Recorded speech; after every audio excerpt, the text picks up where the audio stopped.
Do you have any last-minute comments before you go in, sir? What are you planning to do in court today?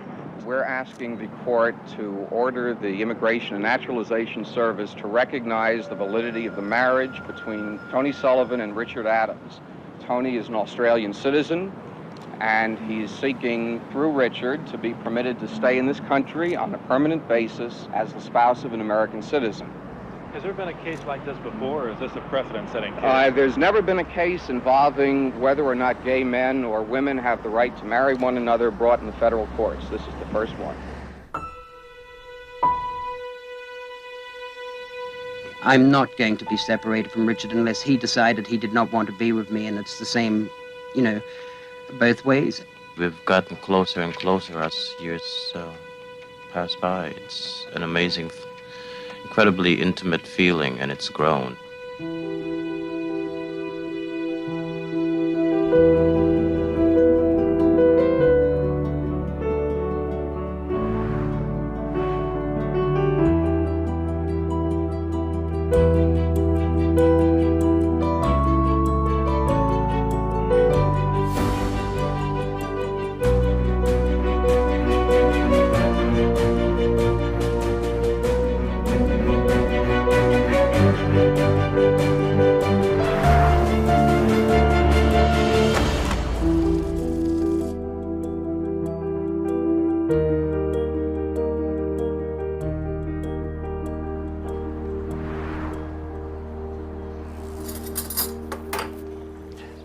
And this is champagne. All right. Well, ma chérie, bon anniversary. 40 years. 40 years. 40, yes. Now, come on, kissy boo. Yes, thank you. Well, Rich, life turned out different to what both of us expected. Very different. And yet, I had a dream about this whole thing way back in the 70s. People told us that we had a pipe dream. But you've got every country in the world almost discussing the gay immigration issue and the same-sex marriage issue. Two issues that were not being discussed when we started. We were dreamers, but we still believe that love will triumph and change the world.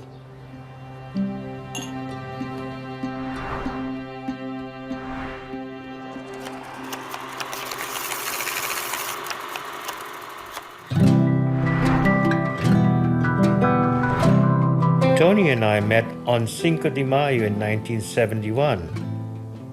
I was 24, living in LA. And I was 29. I was on an around-the-world trip from Australia. I had a non-immigrant visa. I had no intention of staying here and had no intention of falling in love. We met in a bar called The Closet. This bar had a big leather curtain that you came through, and he came through in the afternoon, and the blazing light was behind him, and then, my heart gave a leap. We found we had things in common. We were both very idealistic at that time. The feminist movement started, the gay movement was just starting. I felt that there was an artistic soul in Richard, and on top of that, he was drop-dead gorgeous. So was he.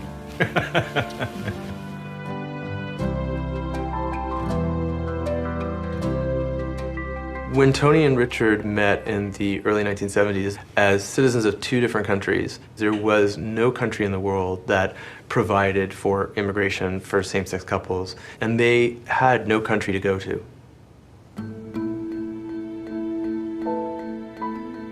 The United States had a long list of undesirable people, and gay and lesbian people were considered sexual deviants. Quite literally, a gay or lesbian person could arrive at an airport in the United States and their sexual orientation might be something that could become known to a customs or immigration official. That person would have the power to turn them around, send them on a plane back to where they came from. At that time, you could be arrested for just being openly gay. And that's what Richard and Tony were facing when they met.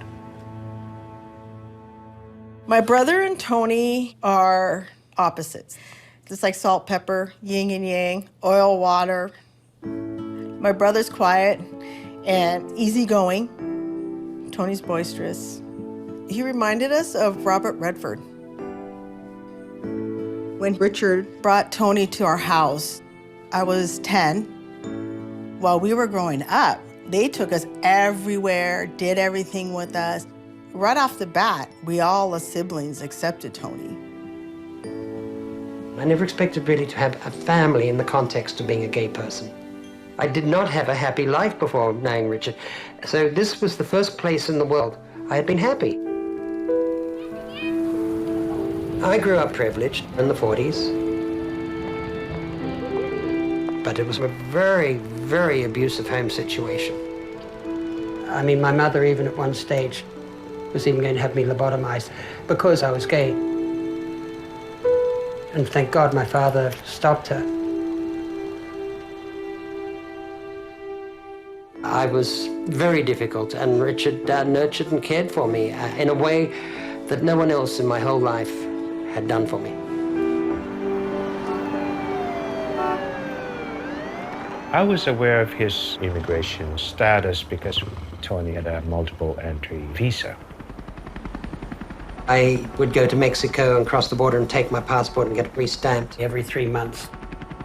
When you keep getting stamps in your passport regularly, you're obviously going in and out of the country in order to extend your stay. We were bending the rules. Crossing the border, there was always the chance that the immigration official would say, "We know what you're doing," and separating us then. We had this gray cloud over us. It was very difficult because Tony didn't want to get closer in case a separation would occur. So we had to start thinking of a way to stay together. There's no way that two men can stay together. Any heterosexual couple in the exact same situation would simply fill out a form, attach it to their marriage certificate, and eventually they would go through an interview and get a green card. We realized that the only thing that was stopping us from being able to remain together was the fact that we were two men and couldn't get married. And then out of the blue, out of nowhere, we saw the most incredible news. In 1975, a gay couple came to me and they asked for a marriage license. At the time, I didn't even know any gay couples. I was being faced with a very profound type of moral issue of would I discriminate against two people of the same sex when I had been so involved for the last few years of my life of fighting discrimination against women. I thought I would have to get a legal opinion on it from our district attorney, and they determined that there was nothing in the Colorado Marriage Code that would prohibit me from issuing a marriage license to two people of the same sex. So at that point, I gave the first same-sex marriage license. In Boulder, Colorado today, a man was really steamed because they performed, gay marriages. And he was so angry at that, he went in and applied for a license to marry his horse. Now, you can make up your own jokes or... He had a line all prepared. If a man can marry a man and a woman can marry a woman, why can't a tired old cowboy like me marry his best friend, Dolly? I asked the age of Dolly, and he said 8 years old. And at that point, I just simply laid down my pen and said, I'm sorry, Dolly is underage. Richard and I figured, well, they've allowed it to go on for a month. Johnny Carson's talked about it, so we know the government can't claim ignorance. Therefore, these must be valid. And so we then flew to Boulder to get married.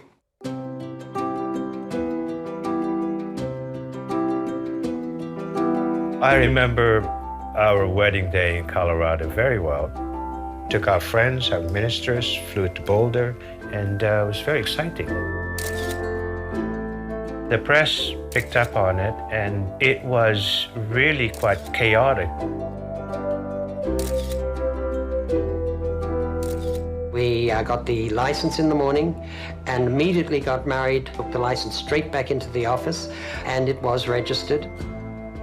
To this day, it is on the official records of the state of Colorado.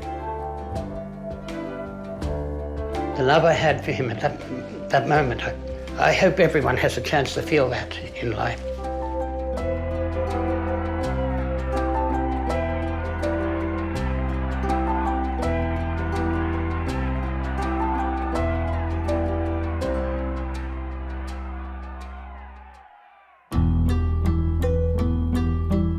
6 marriage licenses that I had issued went into a state of limbo after the Attorney General made his opinion. There was never an order issued that they were invalid, and I believe that the marriage licenses should be viewed as valid under the law. My life changed overnight when we got married.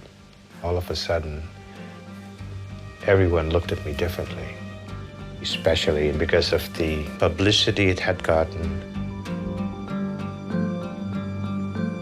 My job, where I worked over 10 years, they harassed me and I was terminated. I had to fight for my job back. My mother said, I don't believe in what you're doing, but I still love you. I came here from the Philippines when I was 12 years old. I became a U.S. citizen when I turned 21, and some of my Filipino aunts and uncles had a very difficult time with our relationship. My mother wrote me a missive which began with the words, "I can endure no more." She said, "Perversion is bad enough, but public display never." And then she signed the letter, "It is finished." And she never did write to me again, and I was disinherited.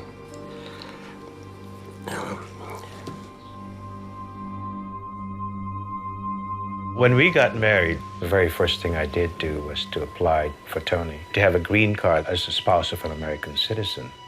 That way, we could stay together.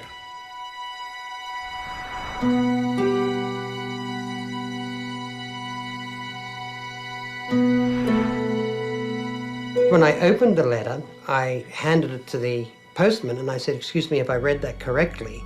And he looked at it and sort of reacted and obviously was quite shocked. And then I just handed it over to Richard and said, "It's your government." That was appalling.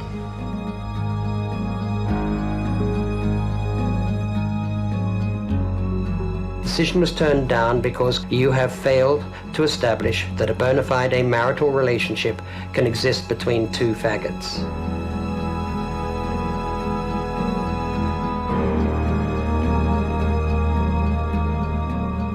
It was inconceivable to me. I had never thought of anyone in government ever using the word faggot or poofter or queer or any of those words. I just thought government had more dignity than that.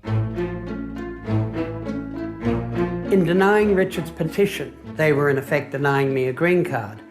That would result in me having to leave the country.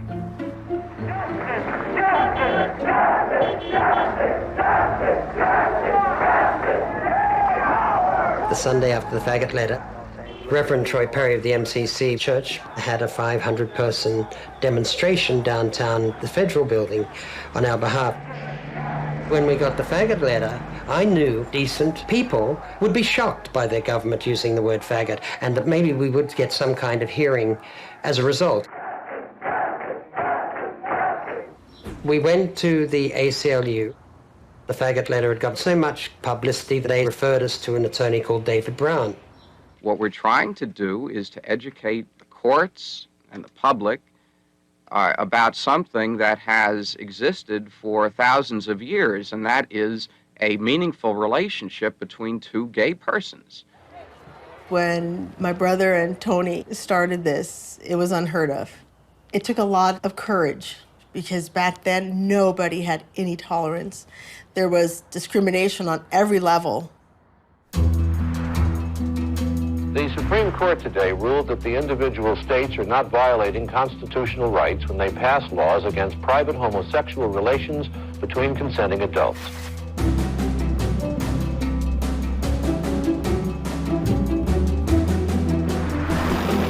The opposition to the gays is being led by the singer Anita Bryant. To those who call her a religious bigot, she tells of her Christian love. I love homosexuals, if you can believe that. I know that the homosexuals can turn from sin the same as any individual, that they can be ex-homosexuals the same as there can be an ex-murderer, an ex-thief, or ex-anybody.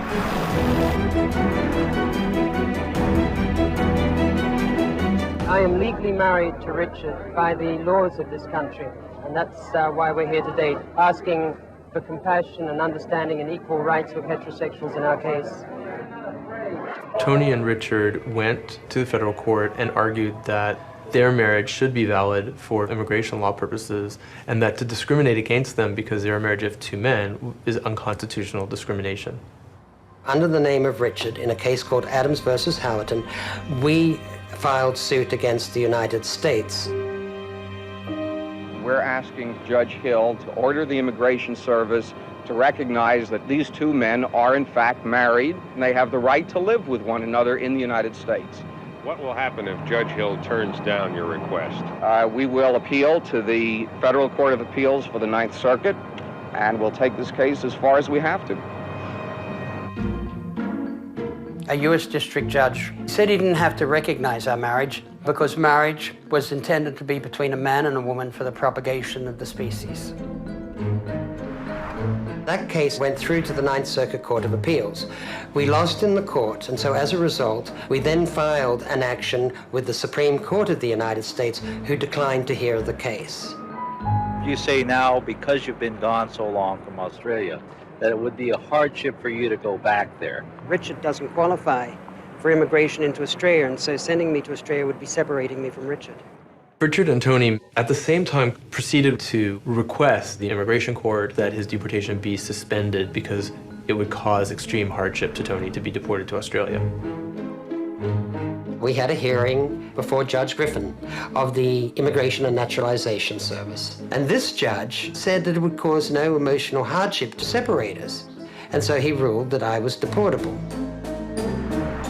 And so finally, their case found its way to the desk of Judge Anthony Kennedy, who at the time was an associate judge of the Ninth Circuit Court of Appeals. The three-judge panel ruled against Tony and Richard in a 2-to-1 decision written by Judge Anthony Kennedy. Justice Kennedy has gone on to become a member of the United States Supreme Court. In his decision, he found that the Board of Immigration Appeals had not abused its discretion in ruling against them and let that ruling stand. Judge Kennedy's decision effectively ended Tony and Richard's legal strategy, and it left them with 60 days to leave the United States. We still, in the back of our minds, was hoping that something will happen. We felt we had been through the courts. The last place left was the court of public opinion. I think if two guys want to get married, that's their business, and why don't we let them get married? Letting guys get married is the beginning of the end. It's Sodom and Gomorrah. I don't think it's a moral thing to do, and I think it should be prohibited by law. Anthony Sullivan and Richard Adams join us. Is there a caller? Hi, I'm glad you waited. I believe homosexuality is wrong. Marriage between them is absolutely ludicrous. They want to get married now. Tomorrow, they'll want to get joint insurance policies. The next day, they'll want to file their taxes together. Before you know it, they're going to want to vote for... And I think we should give you a lottery ticket and send you back where you came from. I didn't realize that there was so much hatred there. It was very painful, and it was a very uncomfortable period of my life. This Saturday, Anthony Sullivan is scheduled to be deported to his native Australia. It will end his 10-year battle to stay in this country. Joining us this morning is Mr. Harold Ezell of the Immigration Naturalization Service. Good morning. Does the INS recognize this marriage certificate from the state of Colorado I'm holding as legal? No, we do not. There's no provision for a marriage between two people of the same sex. Who would have to change that if it were to be changed? That has to be changed by the United States Congress. And I'd like to ask, do you intend to leave our country, go wherever you want on the 23rd of November? You will leave with Anthony? Both leaving. We're not going to be separated. And we have nowhere to go. And even Why not that, Australia? Australia turned down Richard's application. I mean, he's giving up a job of 17 and a half years. We have a relationship of 14 years. We're giving up a home of 10 years. Mr. Ezell, no more appeals, right? That's right. It's over. This is Today on NBC.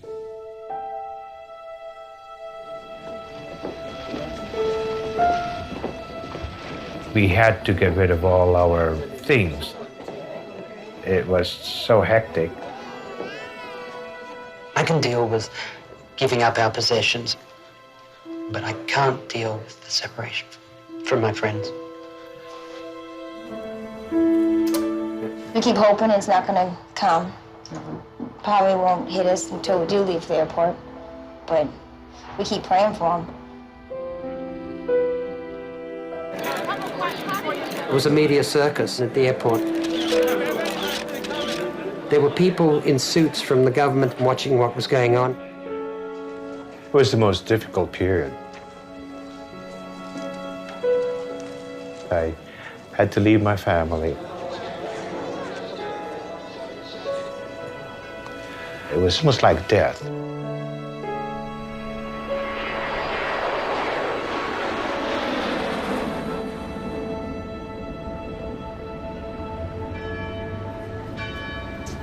Landed in Heathrow, where we were just totally exhausted. We floated around the continent for many months. Fortunately, our closest friend bought us a Eurail pass, and we used that going from country to country around Europe in the coldest winter of the century at that time.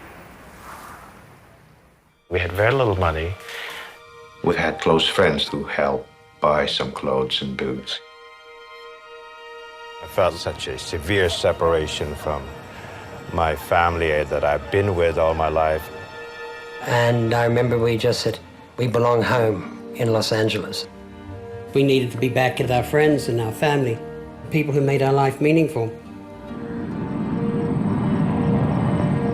The problem was my re-entry into the United States.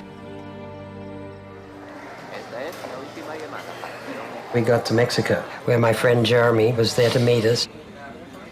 He had no idea he was bringing me home at that point in time.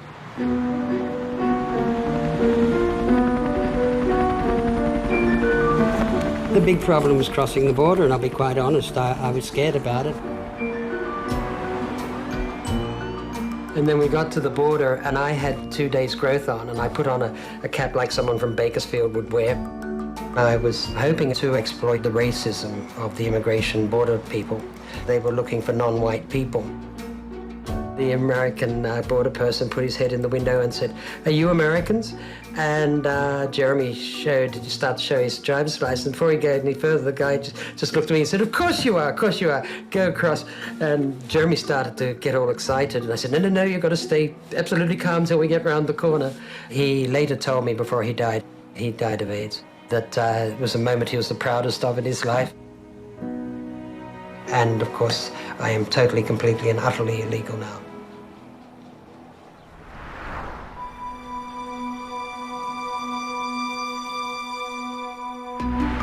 Oh, we have been very much underground. In a way, we needed that because we needed a lot of healing and we didn't want any publicity and we wanted to just be quiet for a while. Being undocumented meant that I was not allowed to work, so any employment was under the table. Even though I took over as manager of an apartment building, economically, the deprivation was horrendous. I had this job working for lawyers at a law firm, which was very helpful to get a little bit of money. Tony and Richard had no options except for hiding out, trying to make a life on the margins of society with no proper identity documents. And so they couldn't leave the United States. At the same time, we were in seclusion from the immigration department. My mother died, and I had not had a reconciliation with her. And my brother, the only blood family I had left, dropped dead. And I couldn't go to either funeral. I couldn't risk going to Australia and not being able to get back, and had I been left separate from Richard, I would have been desperate. On top of that, we came back to our friends dying of AIDS. The people I loved the most, including our attorney, David Brown. We sat by the deathbeds and went through it with them, as have so many members of our community gone through such an experience.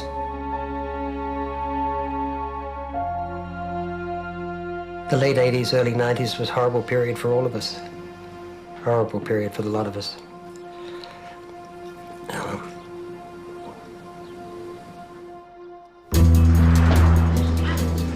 This bill represents the first truly comprehensive reform of U.S. immigration law that has ever occurred.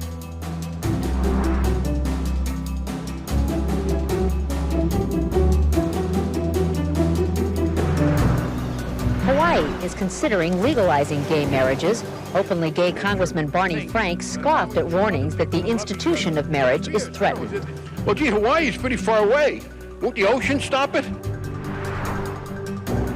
Congress was worried that if Hawaii allowed same-sex marriages, the practice would spread to other states. The Defense of Marriage Act will establish a simple, clear federal definition of marriage as the legal union of one man and one woman, and it will exempt sovereign states from being compelled by a half-baked interpretation of the U.S. Constitution. I regard this bill as a mean-spirited form of Republican legislative gay bashing, cynically calculated to try and inflame the public 8 weeks before the November 5th election. The Defense of Marriage Act is passed with 85 voting in favor and 14 against. President Bill Clinton, in the dead of night, avoiding media coverage of the event, signed into law a bill denying federal recognition of gay and lesbian marriages, saying, "I have long opposed governmental recognition of same-gender marriages, and this legislation is consistent with that."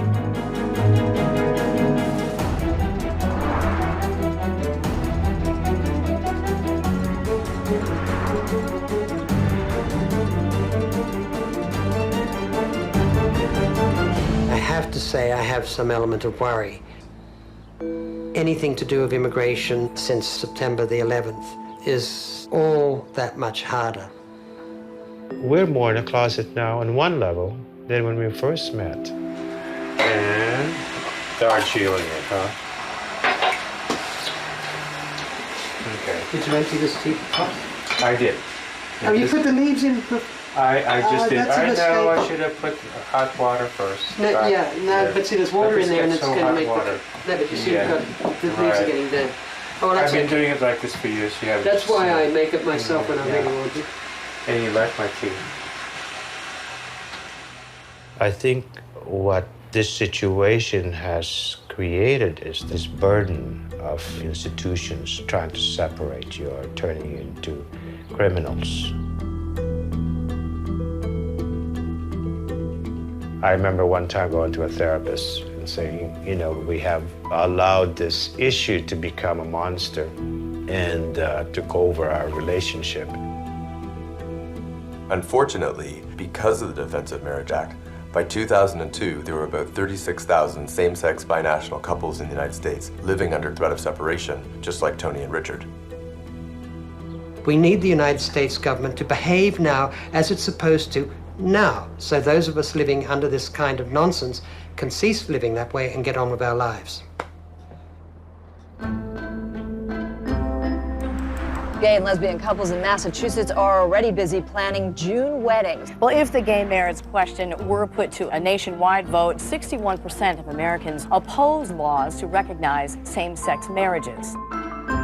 California joins only Massachusetts in officially allowing gay marriage. But come November, there will be yet another hurdle to clear for same-sex couples.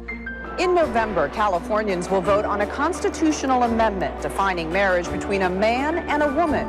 26 other states across the country have similar amendments, banning official gay unions.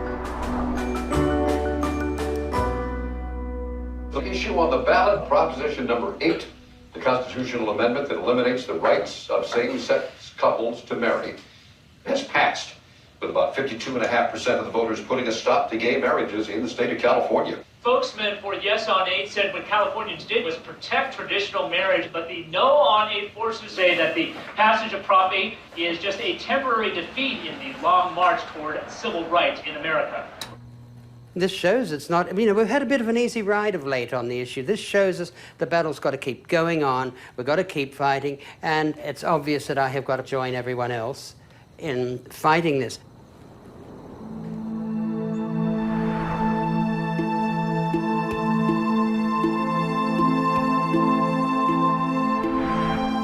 So you've worked out what you're wearing? Yeah. Okay.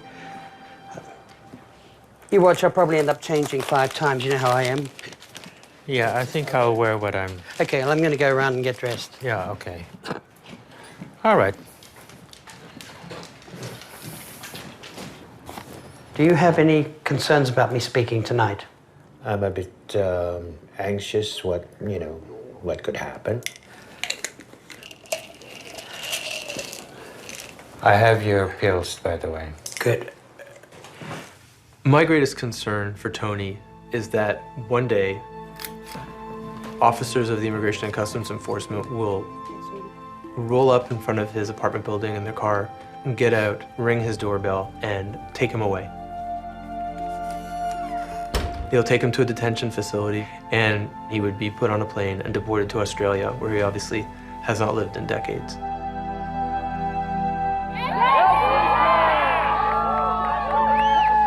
We're here to achieve marriage equality in California.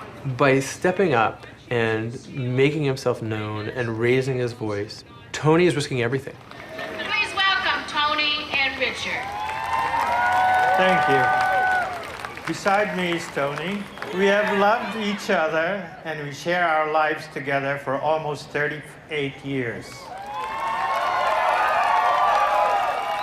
In the last years, Richard had a stroke 3 years ago, and last year, actually 12 months ago this month, I had 2 heart attacks and a stroke.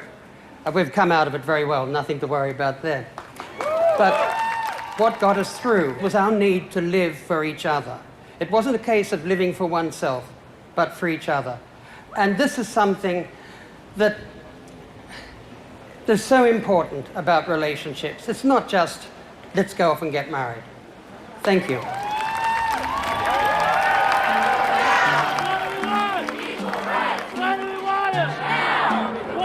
There we go.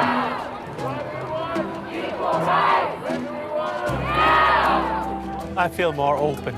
You know, we're out of closet in some ways. Oh yes, it's nice to get out of the undocumented process. I don't know where the quote comes from, but the small seed and mighty oak has grown. You know, when we did what we did, it was a real shot in the dark. We went by conviction, but nothing else other than conviction. And to see this is... I'm quite emotional, actually. I had a dream once where I saw the whole thing ending, you know? This was years ago. So hopefully that'll happen.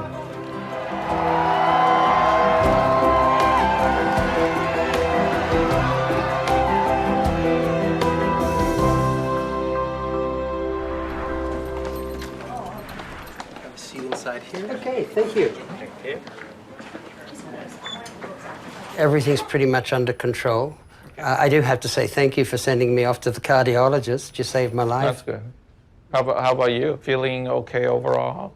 Yes, yeah. So, how's the cigarettes going? Yeah, I've been pretty good, actually, yeah. Because I certainly don't want you to have any more strokes.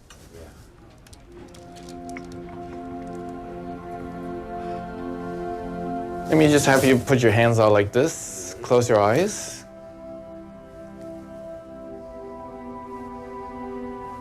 I think stress definitely plays a part in your health. I definitely think so. I think about that now, yeah. Our big concern is is our old age, because we've got nothing saved up for the future, and I'm not going to be able to collect the Social Security that I've contributed to. They don't give it to you because of your immigration status. Yes, you know. I hope that doesn't give you so much bitterness affecting your heart and everything. I'm not going to add to the damage by being bitter, no. And everyone pays the price for doing something, and that's the price we've paid. My dream for the two of us is to focus on what is important in our lives and think of smaller things like our relationship and to be closer to each other. Nice and cool here, huh? Oh, that's heaven. Yeah. You should be walking with me, though, dear, not behind me. That's right. I'm not Queen Elizabeth. You know, I don't know if I've ever told you this, but you know when you first shaved your head? Yeah. Don't take this the wrong way. I thought it was a great improvement.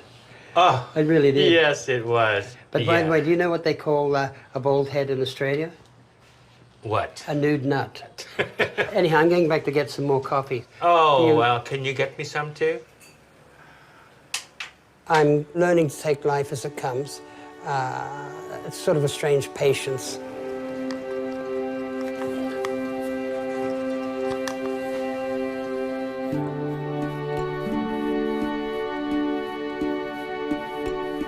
I came down and I started doing some work on this, the border of Mexico and the United States.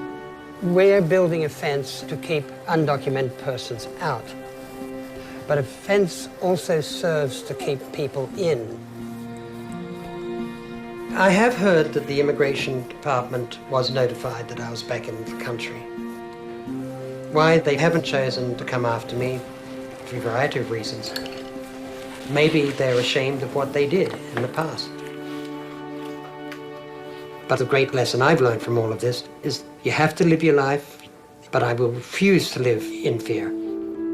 I've had a relationship that's gone on now 40 years, and I have no regrets whatsoever. Give me one on the cheek. Plant of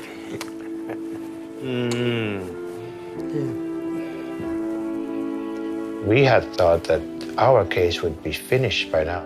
I could be dead when it's recognized, but it doesn't matter. It really doesn't matter. Because I know that we're on our way.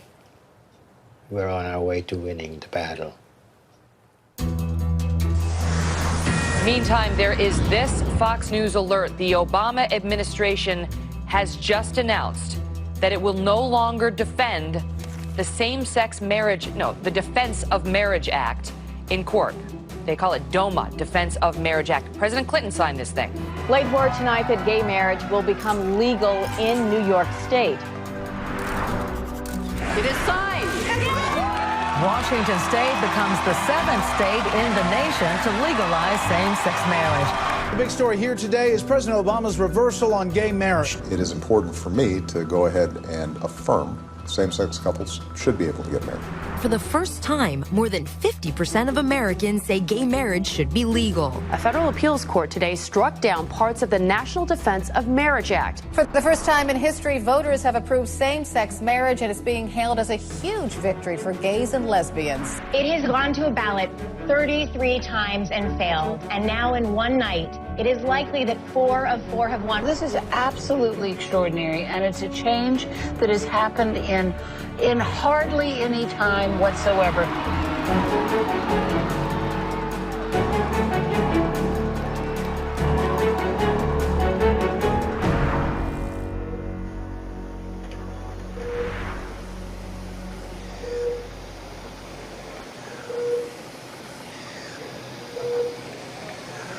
Well, I came in as an emergency yesterday because I could not breathe. I thought I was close to death, but I did manage to get Tony to call the ambulance, and they did come very quickly. And they have gotten some water out of my heart, so we'll see what happens from there.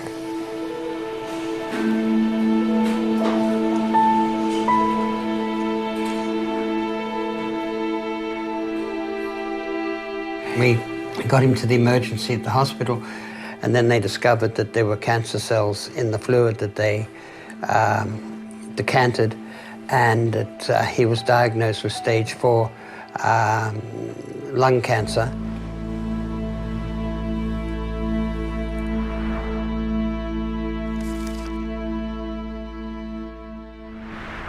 Good evening. Tonight, the Supreme Court of the United States says it is time to decide one of the most highly charged issues in this country, gay marriage. The court agreed to take up the legal battle over the federal Defense of Marriage Act. It defines marriage as, quote, only a legal union between one man and one woman. Oral arguments in this case should happen in the spring of 2013, with the decision expected in June of that year.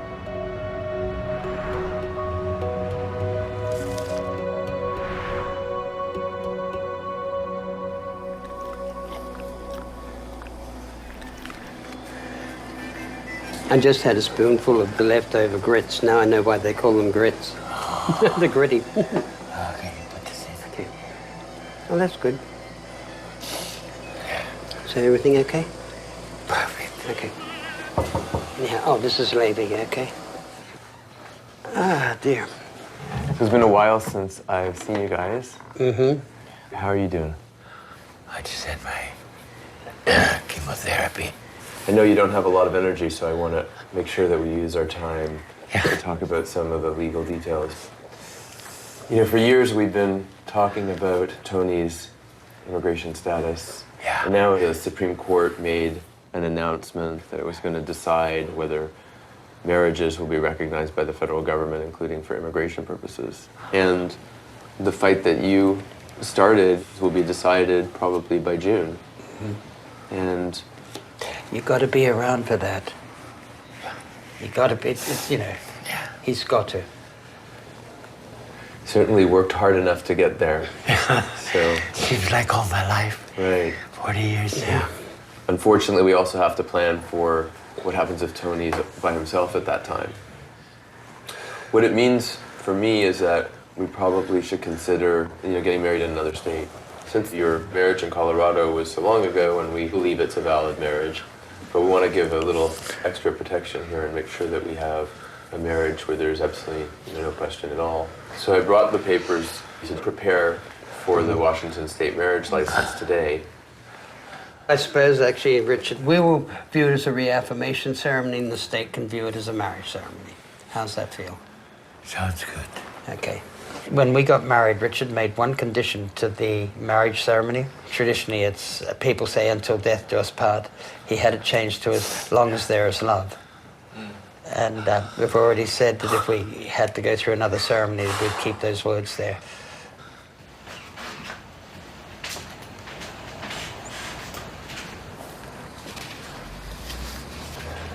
Excuse me.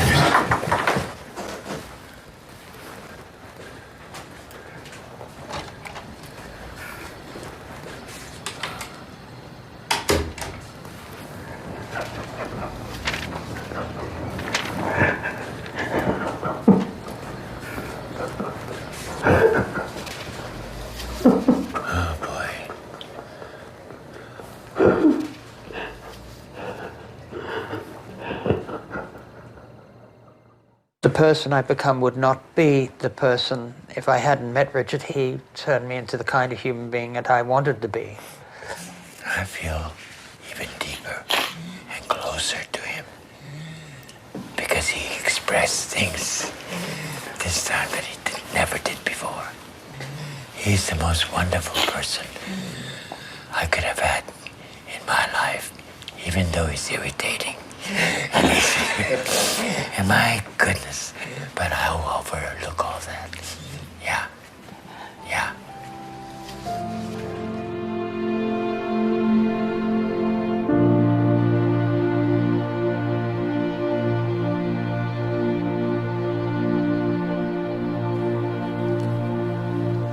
Hallelujah, hallelujah, hallelujah.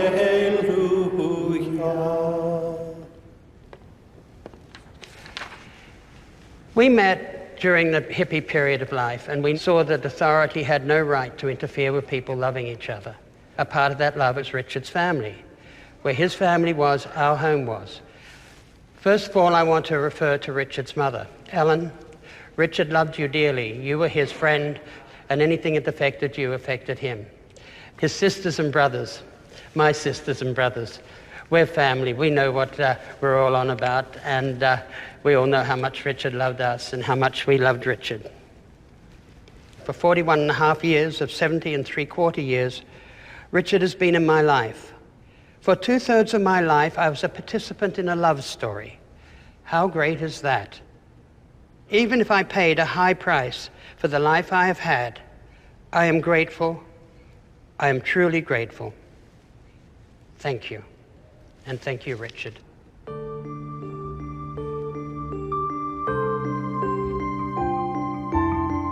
Richard Adams died a week ago at the age of 65. He and his partner, Anthony Sullivan Tony, were gay marriage pioneers. Their life work was to try to achieve equality for gay and lesbian people in terms of marriage and immigration equality for GLBT couples. Mr. Adams died earlier this month at the age of 65.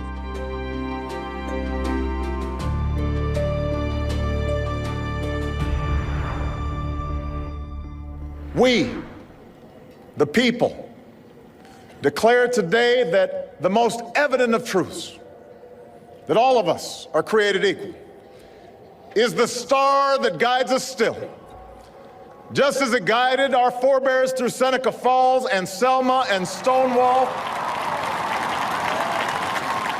Our journey is not complete until our gay brothers and sisters are treated like anyone else under the law.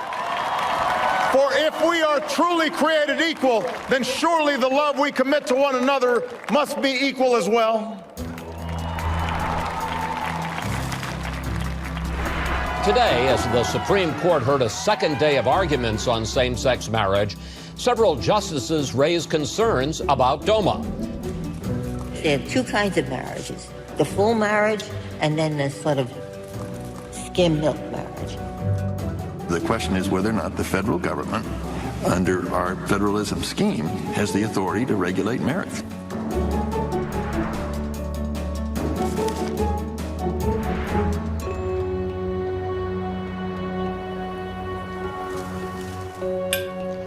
Well, Jasper, decision time.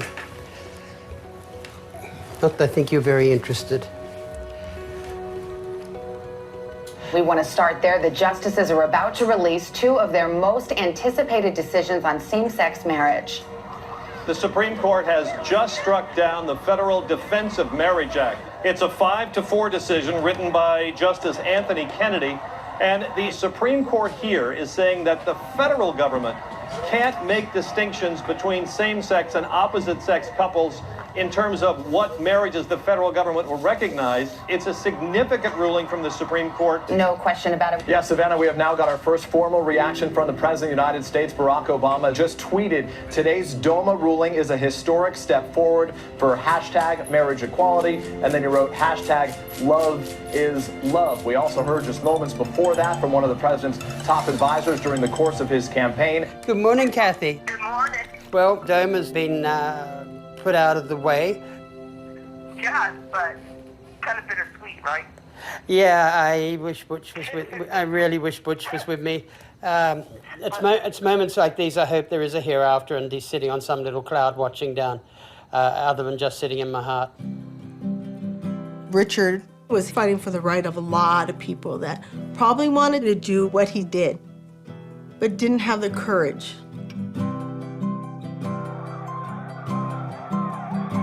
I just wish my brother was here to see all this.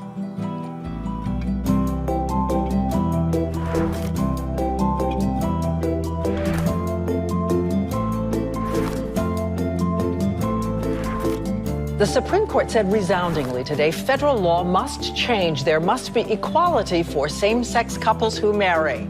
And the implications are sweeping. The court said DOMA serves no legitimate government purpose, that it demeans those who are in a lawful same-sex marriage, declaring their marriages less worthy. But Kennedy's grand opinion drew a blistering dissent from Justice Antonin Scalia, who called today's ruling jaw-dropping and accused Kennedy and the liberal justices of declaring anyone opposed to same-sex marriage an enemy of human decency.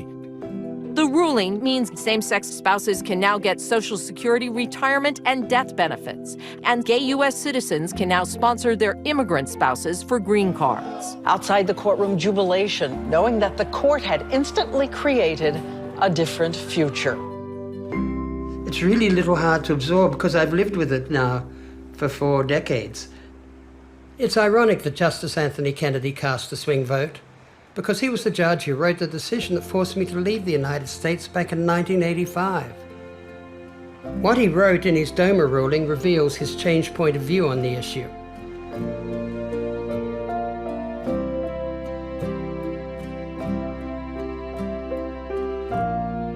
He's redeemed himself, and we should always be grateful when people do that, because we all must be open to change.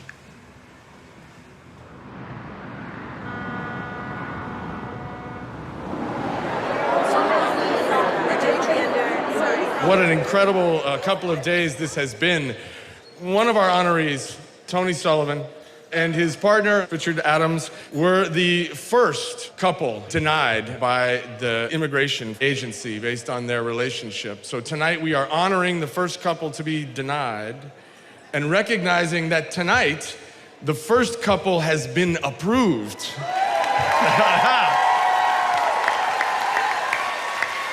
So we are here tonight to celebrate a champion in the fight for equality, for the recognition of marriages, Tony Sullivan.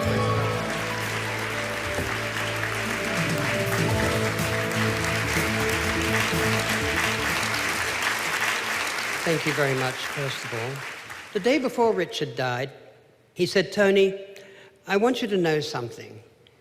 He said, "I love you so much more now than I ever did when I first met you." And I said to Richard, "I feel exactly the same." And then the next day, I got hit with a thought. And I came running upstairs and I said, "Richard, I've got to tell you something. We won. They never managed to separate us."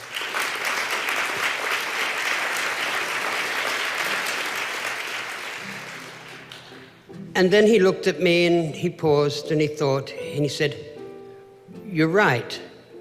We won. And we did indeed win." And there's one thing I'd like to say to Richard now. And that is, Richard, today, when the couple got their green card, we not only won, but they will never write another letter to a gay couple saying a bona fide marital relationship cannot exist between two faggots.